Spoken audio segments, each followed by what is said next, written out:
Kusa na raw sumuko sa NBI ang kontratistang si Sara Diskaya matapos siyang ipatrace ng PNP.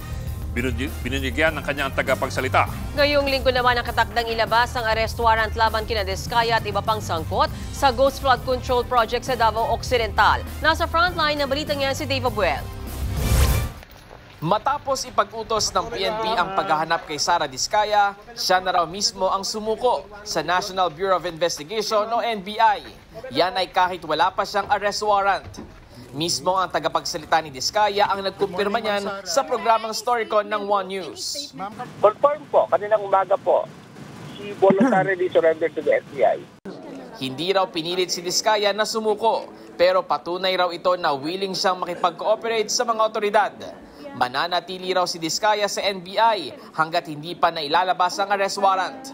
Pupunta na po siya sa NBI kasi nga po, bilang abogado, baka nga naman maglabas ng warrant of arrest ang korte. So at least nandun na siya. Wala pang kumpirmasyon dito ang NBI. Ayon naman kay Pangulong Bongbong Marcos, bago matapos ang linggong ito ay ilalabas na ang arrest warrant laban kay Diskaya. Hindi na rin magtatagal ang pag-aresto sa kanya. Magpapatuloy ang investigasyon. Magpapatuloy ang pagpapanagot. Nag-ugat ito sa kasong graft at non-bailable na malversation na isinampa ng Ombudsman kina Diskaya at ilang DPWH officials. Dahil yan sa 96 million pesos na Ghost Flood Control Project sa Davao Occidental. Una nang sinabi ng Ombudsman na nasa salary grade 25 pababa lamang ang mga sangkot na opisyal ng DPWH. Kaya hindi sila sakop ng Sandigan Bayan at sa Digos City Regional Trial Court sa Davao del Sur isinampa ang kaso.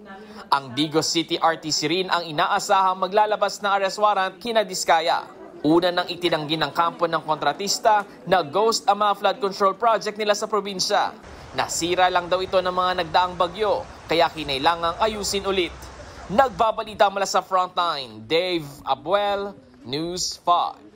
Mga kapatid, Ed Lingaw po, maging maalam at may pakialam sa mga napapanahong balita sa ating bansa.